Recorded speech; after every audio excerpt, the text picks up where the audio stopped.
mutane da dama suna ganin laifin iyayen da ke watsi da 'ya'yansu ba sa son kulawa da amma me yasa ba sa ganin laifin 'ya'yan da ke watsi da iyayensu bayan har yanzu akwai iyayen da suke ganin cewa asara ce su zubar da dukiyarsu don kawai su ga sun bai wa 'ya'yansu tarbiyya.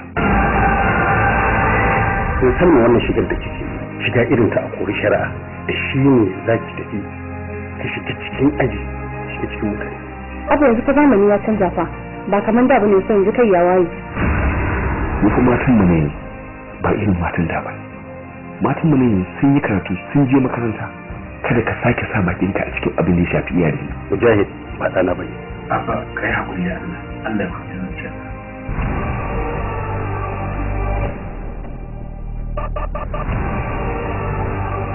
The purpose of life is not to be happy, it is to be useful, to be honorable, and to be compassionate. Babe International, the home of creativity, submit another phrase meaning more. Mujahid, Mujahid.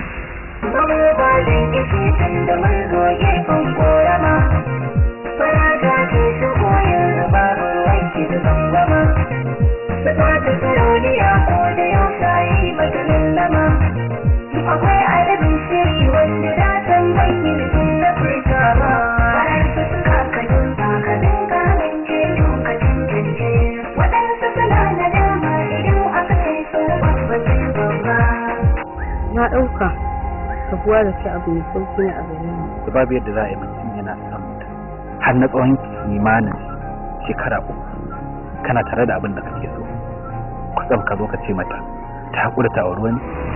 Na sani cewa wannan mafita ne mai matuƙar wahala amma ita kaɗai ce mafitar mu. Ka daɗe da biya min wannan karatu na daɗe da wuce wannan shafin saboda haka ba za ka ƙara yaudara ta da wa'annan maganganun naka ba. Mujahid. Story Screenplay Shafi'u Dauda, co-produced by Abba FTD, executive producer Fatima Muhammad Sadiq. Ina ce da Tana hannun abu yana gani ina tunanin ko yin magana. Produced by Abba Abubakar Babai and directed by the Janos director Alukum Sak. Taskuta ko kwasan kurai. Kin ganan wajen yi miki kama da bariki ne ko ko ɗakin a shawo. Abba ya haka. Duk mutumin da ya wulaƙanta mahaifinsa ba zai taɓa gama zulmin nan lafiya ba. Kuka ji kanka ne banka. Sai ka shamar mutum. Ya ka da Allah. Mutumin banza mutumin wasu. Wallahi ka bani kunya. You have not lived today until you have done something for someone who can never pay you back. Mujahid.